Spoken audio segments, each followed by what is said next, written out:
though. It's a miracle of the age being able to pick up the phone and talk to somebody on the other side of the world.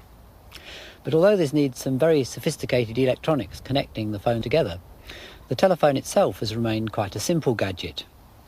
It's really just a set of push buttons, a couple of switches, a bit of electronics inside, a bell or a buzzer of some sort, and of course the handset. Well, I'll take the microphone out and give it to Rex. The microphone and the earpiece are remarkably similar to those on the very first telephone invented over 100 years ago.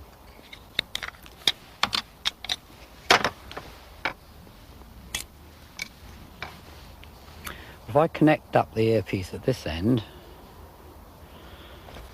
and Rex connects up the microphone at the other end, I should be able to hear him. Hello, can you hear me, Tim? Yes, I can. It works very well. This is too faint to work over long distances, but the remarkable thing is that there's no battery in this circuit. It's just the microphone at one end and the earpiece at the other.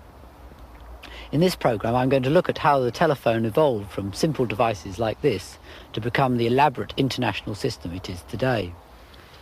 Hello, Tim. Can you hear me? It had been discovered in 1820 that any wire carrying electricity becomes slightly magnetic. The effect was called electromagnetism. Wrapping the wire round in a coil greatly increases the effect. The extraordinary thing is that until 25 years ago, most of the telephone system was worked by devices based on this simple effect. The first use of the electromagnet, though, was for the telegraph, which in many ways was the forerunner of the telephone. In its simplest form, you simply had a switch at one end, Rex, and a needle at the other. This was made in lots of different varieties. This is one for sending private messages. This is a twin needle one, and you could send all the different letters of the alphabet by a sort of code of different sequences of needle movements. This is a replica of Samuel Morse's original apparatus. It was quite elaborate at first. You had to turn this handle to send the messages, and the receiver printed the messages out on a strip of paper. But the operators soon realized they could simply tap the message out and decipher the signal simply by listening to it. And this was the origin of Morse code. This was a system for unskilled operators. You had one switch for each letter of the alphabet, and if I press the R, turn the handle, the receiving station would have an identical instrument, and the needle in the middle would go round to the same letter. This is a more primitive version of the same thing. Well, by 1860, the telegraph system had become big business. All the major towns in Europe and America had a telegraph station. The lines became so busy that they had to develop a way of sending the messages at high speed. So you had somebody printing the messages out on paper tape and putting them into one of these machines, a high-speed sender.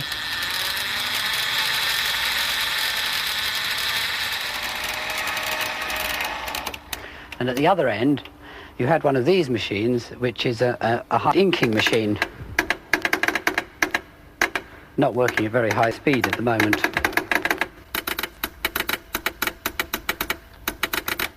Okay, that's enough of that. Well, this required a whole army of clerks which had to punch the messages out and then decipher them at the other end. It was while trying to invent an improved version of this that Alexander Graham Bell realized that it might be possible to send speech down the wires instead of simple pulses. Bell's father was an ebullient teacher of elocution and speech therapy in Edinburgh. Graham, now listen to this poor woman. She has the most terrible problems with her labials. Oh, and she's got a frightful lisp, too. However, Graham's two brothers then died of tuberculosis, and his father decided to immigrate to a healthier climate. They had such lovely voices, too. We'll do fine in America. Around the ragged, Aged 25, Bell himself started teaching speech therapy in Boston. At the same time, he came up with his idea of a harmonic telegraph. Recruiting a man from the local ironmonger shop called Watson, he experimented, sending several messages simultaneously at different tones, but nothing would make it work. Oh, it doesn't work. On June the 2nd, 1875, though, he suddenly realised it could be modified to transmit speech. Bell described what he'd done as transmitting voice-shaped currents. Instead of the electromagnet just being on or off, he was using it to vibrate a diaphragm and produce sounds. Well, if Rex now connects the electromagnet to my record player, and we use the bass drum skin as the diaphragm, you should be able to hear something.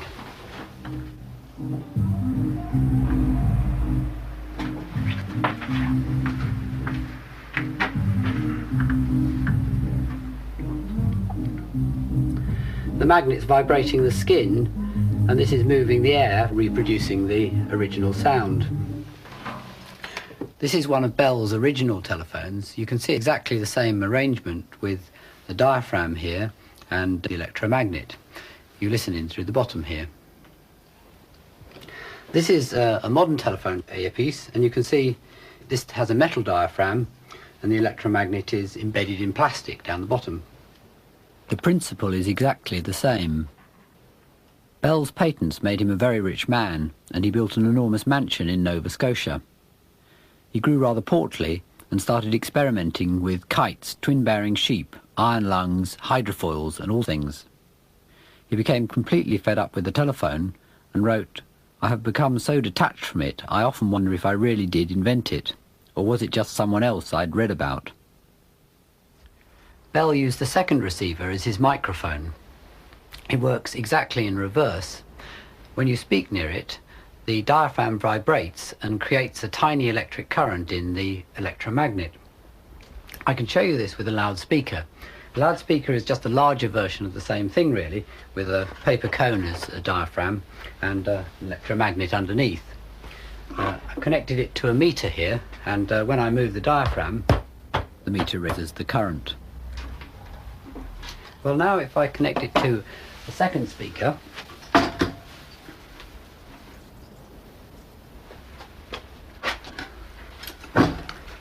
when I vibrate one speaker,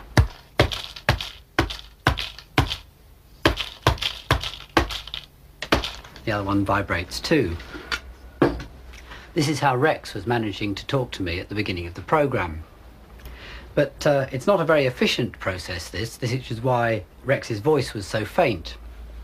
And without any electronics, Bell's idea was really much too faint to be of any practical use at all. The first practical telephone used a completely different type of microphone. This was patented by Thomas Edison some 2 years after Bell. Edison realized that if you apply a small amount of pressure to a lump of carbon, its resistance changed, so he fitted a diaphragm to a piece of carbon. This basic idea was greatly improved by Reverend Hunnings. He used a whole pile of carbon granules, and we can reproduce this quite easily using a coffee jar top.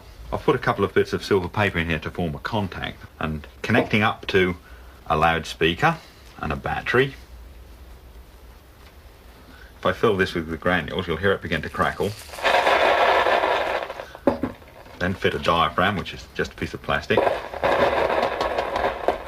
If I cup my hands around it and speak quite loudly, you should be able to hear Bell's voice-shaped currents coming out of the speaker. And this type of microphone, in a refined version, was used in telephones right up to the late 70s.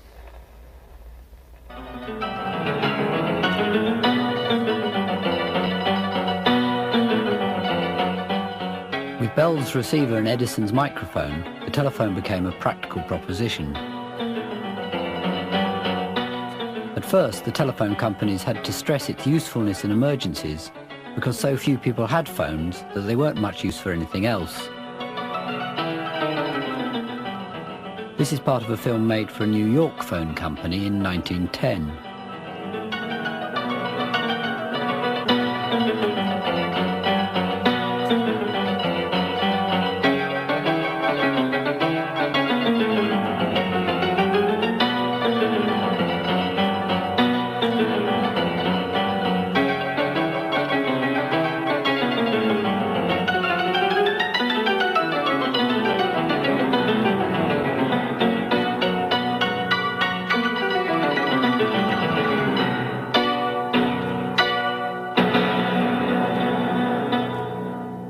company's efforts were obviously successful.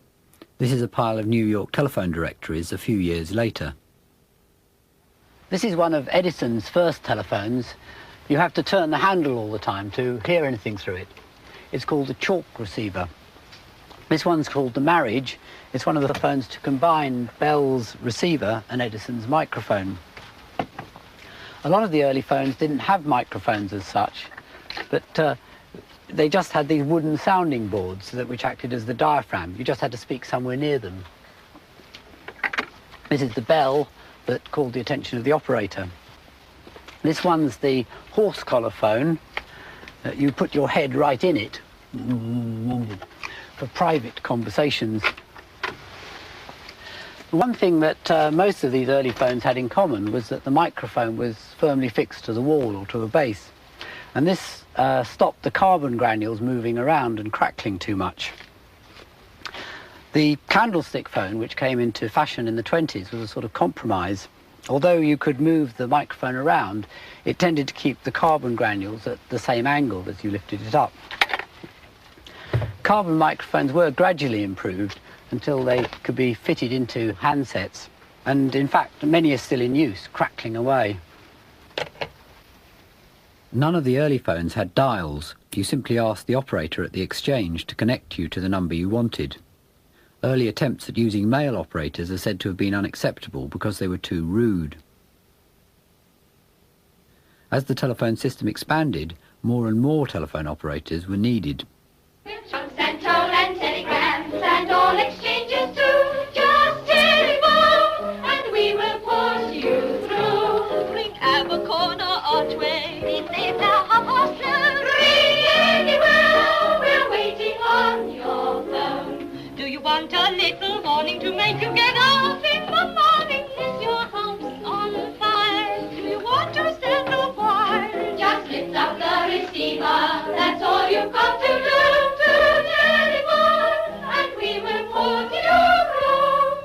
The rapidly growing number of telephone operators increased the incentive for some sort of automatic switching system.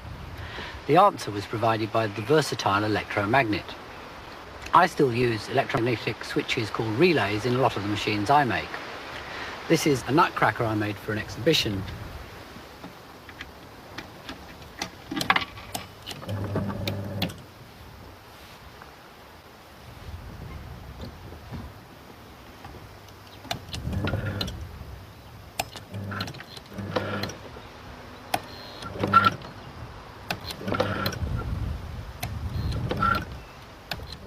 The relays control the motor.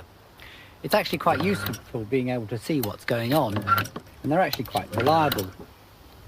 You can see one of their disadvantages though. The sparks gradually erode the contacts away.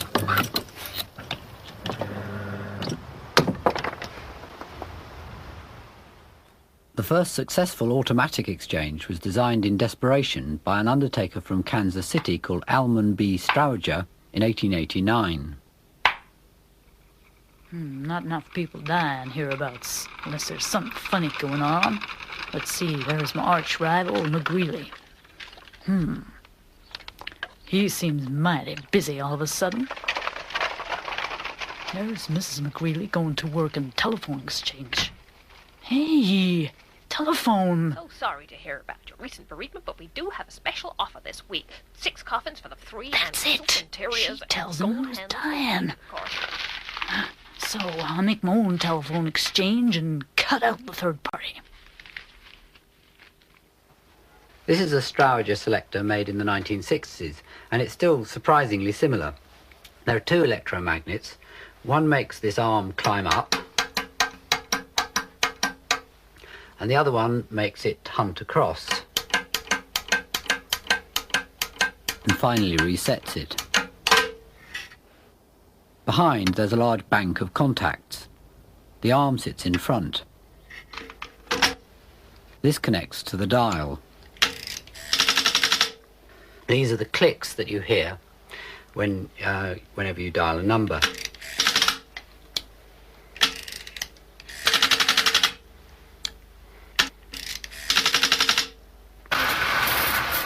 Many Strowger exchanges are still in use. This one's in Norwich. Although Strowger only imagined tiny exchanges with one contact for each subscriber, his selectors were soon being connected together to make larger exchanges like this. The engineers call the system affectionately click and bang. Keeping it all working is quite an undertaking. The contacts tend to get dirty and make the lines noisy, and the selectors need precise adjustment to work properly. Also, the mechanism gradually sheds tiny metal filings, literally wearing itself out. It's quite surprising it was at all.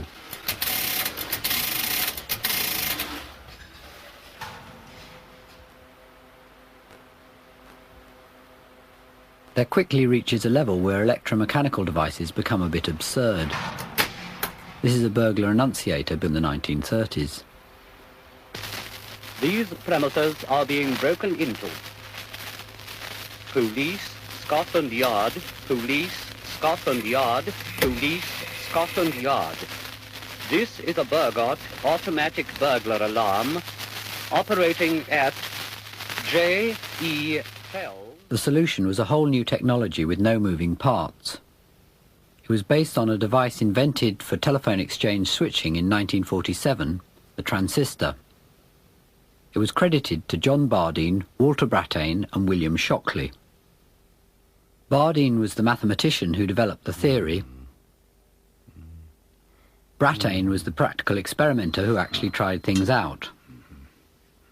Shockley was the leader of the team, a visionary aloof from the day-to-day experiments. He foresaw more advanced transistors developed years later, and finally disgraced himself with his campaign for bribing people with low IQs to be sterilised. Okay, fella, you take the money and it won't hurt too much, okay? Ooh. This is a modern transistor. A small amount of current in one side switches a much larger amount on the other side.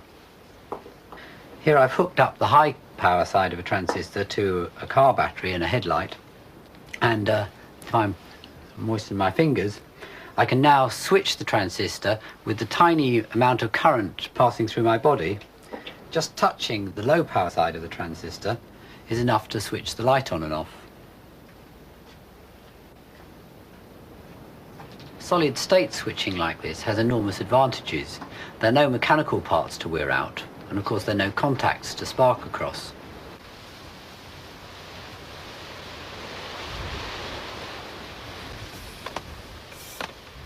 This dummy I made for a shopping centre had to work 12 hours a day, and I worked out the spend lights would be switching over 6 million times a year. Electromagnetic relays wouldn't have lasted long, but with transistors it should last for ages. Transistors can actually switch millions of times a second, so fast that speech can be converted to a sort of code consisting of a very rapid string of on and off pulses. This digital code has a better quality, just like the digital sound of compact discs, and it also enables the sound to be processed by digital computers. Norwich 698 135, thank you. What's your number, please? Today, computers are transforming telephone exchanges dramatically. The operator switchboard, little changed since 1900, is being replaced by these computer keyboards.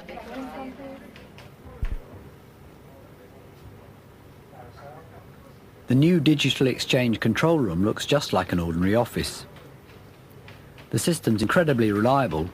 Failed connections have been reduced from 5% to 0.01%, so there's much less for the engineers to do.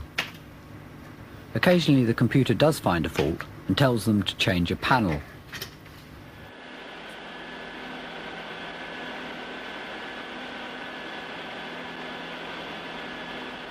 The engineer first has to earth himself to prevent any static electricity from damaging the chips. The panel simply gets posted away to be repaired. The engineers say there's much less job satisfaction than with the old click and bang system. They all go home at 4:30 and the exchange is then completely controlled from Cambridge till the next morning.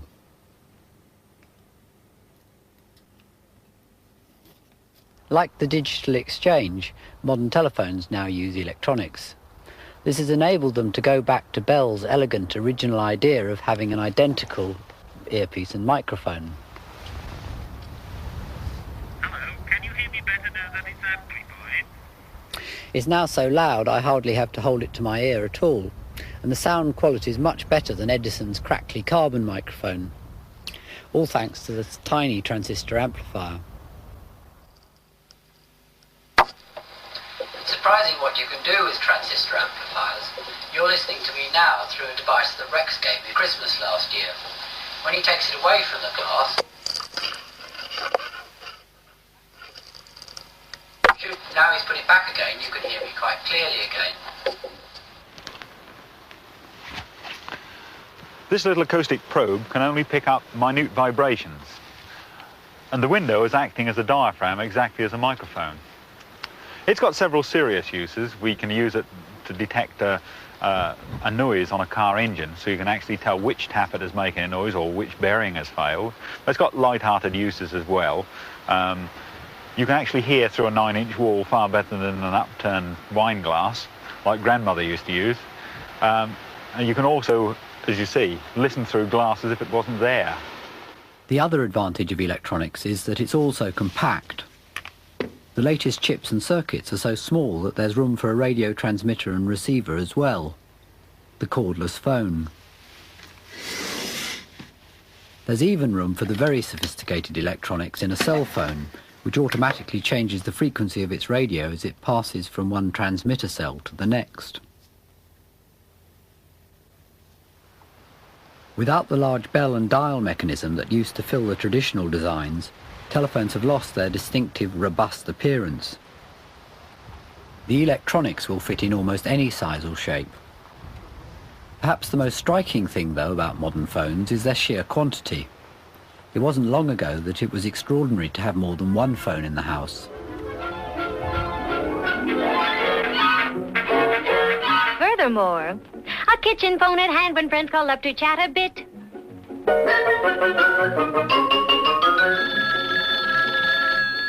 Hello, yes, this is Mary. How are you? Bye. They say your kitchen dazzles every eye. A brand new sink, a built-in oven, a new refrigerator, and a phone. A kitchen phone, a bright red phone. I gotta go. Goodbye, goodbye, goodbye. I'll call you later.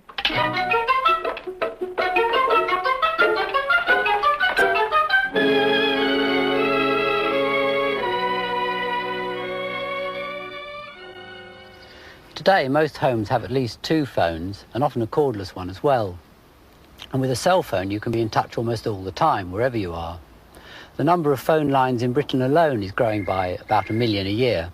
It's all very convenient, but the telephone does now seem to rule our lives. It's almost impossible not to answer it when it rings. Oh, bother. Oh, what? Oh, help. Oh, dear. Hello? Wrong number. Oh, no. People talk about going on holiday today to get away from the phone. Hello, Lofty. Really? I doubt whether Bell would have ever foreseen how dependent the world would become on his ingenious invention, but I'm quite certain he would never have guessed the elaborate lengths that some people would go to disguise the things.